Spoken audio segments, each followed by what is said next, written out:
आज हम लोग जल संसाधन के ऊपर अध्ययन करेंगे। सबसे पहले तो आज हम जो जल संसाधन का परिचय है उसके बारे में और फिर भू जल प्रबंधन के बारे में अध्ययन करेंगे। तो सबसे पहले तो हम जानते हैं जल का परिचय। यह जो हमारा भूमंडल है वह 3/4 भाग जल से ढका हुआ है। इसमें प्रयोग लाने हेतु जो अलवणीय जल का अनुपात बहुत ही कम है। जो अलवणीय जल हमें सतही अपवाह और भौम जल स्रोत से प्राप्त होता है, जिनका निरंतर हम प्राप्त करने के नवीनीकरण द्वारा इसे हम प्राप्त करते हैं।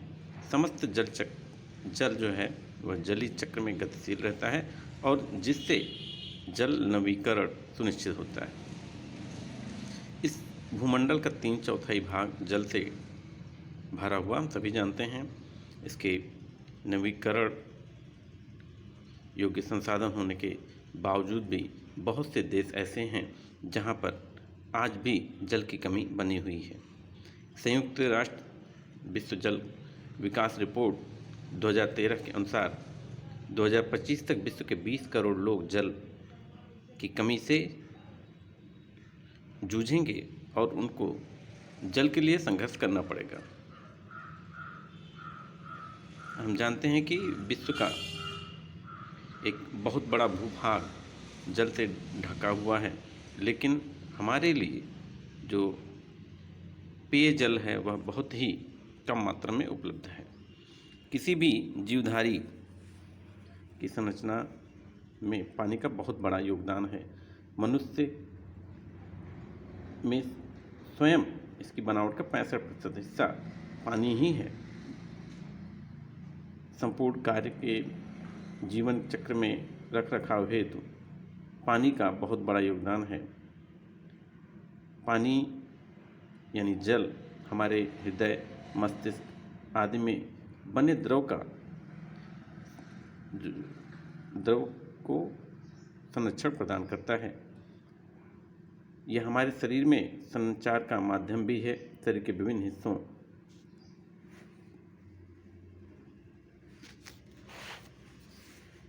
संपर्क बनाए रखता है। अब हम आते हैं जल के स्रोतों के बारे में। जल का मुख्य स्रोत, अगर हम प्राकृतिक जल की बात करें तो पृथ्वी पर जल का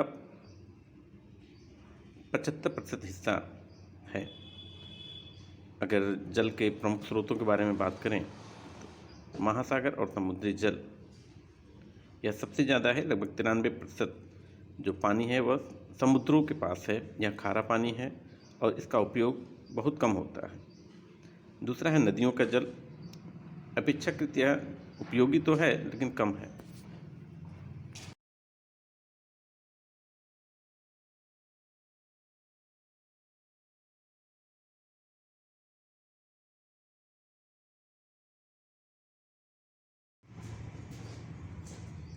तीसरा वर्षा का जल है और चौथा है झीलों और तालाबों का जल। चौथा कुओं और नलकूपों का जल। आज अगर हम नदियों, कुओं, नलकूपों आदि की उपयोग करें तो इन्हीं के माध्यम से हम जल की आवश्यकता की पूर्ति करते हैं, और चाहे सिंचाई के लिए हो या घरेलू आवश्यकता के लिए। अब जल के प्रकार, जल के मुख्य जो प्रकार हैं वो 3 प्रकार के हैं। पहला है अधोभौमिक जल, नंबर 2 है वर्षा का जल और तीसरा है नदी का जल। अब नंबर 1 अधोभौमिक जल। अगर हम अधोभौमिक जल की बात करें तो जल का कुछ भाग जो पृथ्वी के अंदर सोख लिया जाता है और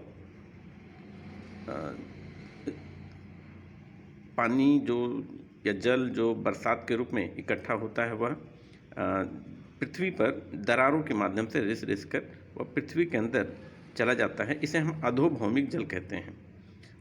अधो मतलब अंदर और भौमिक मतलब पृथ्वी। जो पृथ्वी के अंदर जो जल पाए जाते हैं हम अधोभौमिक जल कहते हैं। यह अवशोषित जल पृथ्वी के नीचे पाया जाता है। इसे भूमि जल भी कहते हैं या भूमिगत जल भी कहते हैं।